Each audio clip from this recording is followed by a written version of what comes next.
नमस्कार, आदाब दोस्तों। मेरा नाम है तनवीर और आप देख रहे हैं शबाना यूनिक आर्ट्स। दोस्तों, मैंने अपनी हॉरर मूवी की जो कहानी आपको सुनाना शुरू किया था, मैं माफ़ी चाहता हूँ कल मैं किसी वजह से हाजिर नहीं हो सका। आज हम उस कहानी को आगे लेके चलते हैं। हमारी कहानी कहाँ पहुँची थी? हमारे फिल्म का हीरो अंकित प्रतापगढ़ के एक छोटे से स्टेशन पे पहुँचता है, जहाँ पे उस गांव के कुछ ही लोग उतरते हैं, इक्का दुक्का लोग उतरते हैं और सब अपने अपने रास्ते हो लेते हैं। और अंकित को जो वहाँ का हेल्पर मिला है, वो उसके अंकित को लेके चलता है। एक छोटी सी पगडंडी के रास्ते से चलने लगता है। चलते चलते अंकित उससे पूछता है कि तुम्हारा नाम क्या है? वो अपना नाम बताता है, मेरा नाम बिहारी है, लोग मुझे बिहारी बाबू के नाम से जानते हैं। साहब, यहाँ आपके जैसे बहुत सारे इंजीनियर्स आए, लेकिन आए ही थे, काम कुछ नहीं कर पाए। अंकित पूछता काम क्यों नहीं कर पाए? तो कहता है साहब, काम कैसे करेंगे, यहाँ तो उस आत्मा ने आतंक फैला के रखा हुआ है। वो रोज़ रात को निकलती है, लेकिन अमावस की रात को जब वो निकलती है तो किसी न किसी की तो जान जाती ही जाती है। अंकित कहता है ये सब वहम है लोगों का, भूत प्रेत आत्माएं कुछ नहीं होती। एक बार आदमी मर जाता तो ख़त्म हो जाता है, फिर आत्मा उसकी भगवान के पास चली जाती है। लेकिन वो कहाँ मानने वाला। बिहारी बोलता है ठीक है साहब, आप कहते हैं तो मान लेता हूँ, लेकिन हम तो गांव वाले नहीं मानते, क्योंकि हम लोग बहुत परेशान हैं। अंकित बोलता अच्छा ठीक है, यहाँ पर कोई रिक्शा या कोई गाड़ी वाड़ी नहीं है कि ऐसे पैदल ही चलना पड़ेगा? तो बिहारी कहता है कि हाँ साहब, बहुत नज़दीक है। वो बताता है कि वहाँ स्टेशन से चल के हम लोग यहाँ पहुँचे, आप यहाँ से चलेंगे, वो देखिए सामने, वो तो आपका घर है जहाँ आपको जाना है। वो हम कट करके दिखाते हैं कि एक गेस्ट हाउस जैसा एक घर बना हुआ है और ये लोग वहाँ पहुँचते हैं।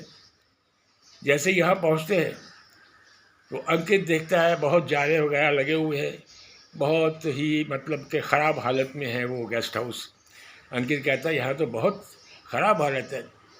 तो वो कहता है कोई बात नहीं साहब, यहाँ कोई आता जाता तो है नहीं, इसके लिए इसकी देखभाल नहीं करी, अभी आप आए हैं तो इसकी साफ़ सफाई हम करवा लेते हैं, आपके रहने का ठिकाना अच्छा हो जाएगा। आप बैठिए, मैं आपके लिए चाय वगैरह का इंतज़ाम करवाता हूँ।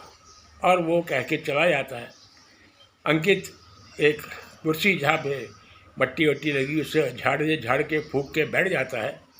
और बैठने के बाद अचानक उसे पायल के बजने की आवाज़ आती है, जैसे कोई लड़की भाग रही है। और वो चौंकता है कि आखिर है ये क्या। और हम देखते हैं कि एक लड़की आती है। उसे देख के अंकित हैरान होता है, कहता है कौन हो तुम? वो कहती है साहब, मैं मेरे बापू की बेटी हूँ। अंकित पूछता तुम्हारा बापू कौन रहा? तो कहती है कि वो बिहारी बाबू जो है वो मेरे बापू हैं। अच्छा अच्छा, ठीक है, तो क्या करना है बोलो? तो कहती है साहब, मैं आपके रूम की साफ़ सफाई कर देती हूँ, आप फ़िलहाल चाय पीजिए, मैं अभी आती हूँ। इतना कह के वो चले जाती है। आई गई बात हो जाती है, वो चाय वगैरह पीता है और सुबह से शाम हो जाती है, रात का वक्त हो गया। बिहारी आता है, कहता है साहब, आपका कमरा तो बिल्कुल साफ़ हो गया है और जिसे आप शयन कक्ष यानी बेडरूम कहते हैं, आप दूर से आए हैं, आराम कर लीजिए। और उसके बाद फिर सुबह में मैं गांव वालों को इकट्ठा करता हूं, तो कहाँ काम करना है, कैसे काम करना है, ये आप उनको बता दीजिएगा। अंकित बोलता है ठीक है, जाओ फिर सुबह मिलते हैं। वो चला जाता है, रात हो जाती है, सुबह होती है। सुबह में हम देखते हैं बिहारी बहुत सारे गांव वालों को लेके आया है। ये बता के लेके आया है कि यहाँ पे एक फैक्ट्री बनेगी जिसमें हमको काम मिलेगा। लोग बड़े खुश हैं। लोग आके साहब को कहते हैं साहब कहाँ काम मिलेगा, कैसे काम मिलेगा? तो अंकित बताता है कि देखो यहाँ एक फैक्ट्री बनाएगी और उस फैक्ट्री में बनाने में जो काम करने वाले मज़दूर लोग हैं वो आप लोग हैं। तो आप लोगों को काम भी मिलेगा, पैसा भी मिलेगा और आपका गांव भी एक अच्छा गांव बनेगा, वगैरह वगैरह कुछ बातें करता है। लोग बोलते हैं कहाँ बनाना है, तो ये अंकित बताता है कि फला जगह पे जो हवेली है उस हवेली को तोड़कर हमें फैक्ट्री बनाना है, तो उसको तोड़ने में आप लोग हमारी मदद करेंगे। इतना सुनते ही सारे गांव वाले नहीं बोलते हैं, नहीं हम वहाँ काम नहीं करेंगे, हम वहाँ काम नहीं करेंगे। अंकित बोलता है क्यों, क्या वजह है, क्यों नहीं करोगे? तो लोग कहते हैं अरे साहब वहाँ तो आत्मा आती है, हम वहाँ काम नहीं कर सकते। तो अंकित हैरान हो जाता है, कहता है भाई आत्मा कब आती है? तो लोग बोलते हैं कि रात के वक्त आत्मा आती है। तो अंकित उनको टालने के लिए कहता है कि ठीक है, आत्मा तो रात के वक्त आती है ना, तो हम काम दिन ही दिन में बढ़ा दिया करेंगे, 6 बजे तक काम करेंगे, उसके बाद आप छुट्टी कर लिया करना, ठीक है। किसी तरह से वो गांव वालों को राज़ी कर लेता है।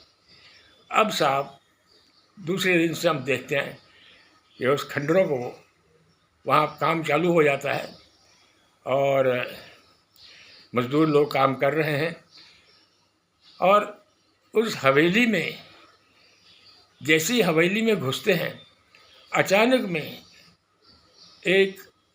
एक मज़दूर जो है वो बेहोश होकर गिर जाता है, लोग उसे संभालने लगते हैं। तो बिहारी कहता है साहब लगता है इसके ऊपर उस आत्मा का असर हो गया है।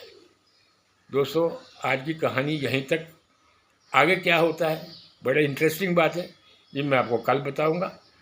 और आपको मैं बार बार यही कहता हूँ कि इस कहानी में आपको जो सीन अच्छा लगे तो अच्छा कहिए, अगर कोई चेंज करना है तो आप मुझे अपना सजेशन दे सकते हैं। Your suggestions are most welcome. बहुत शुक्रिया, कल का इंतज़ार कीजिए।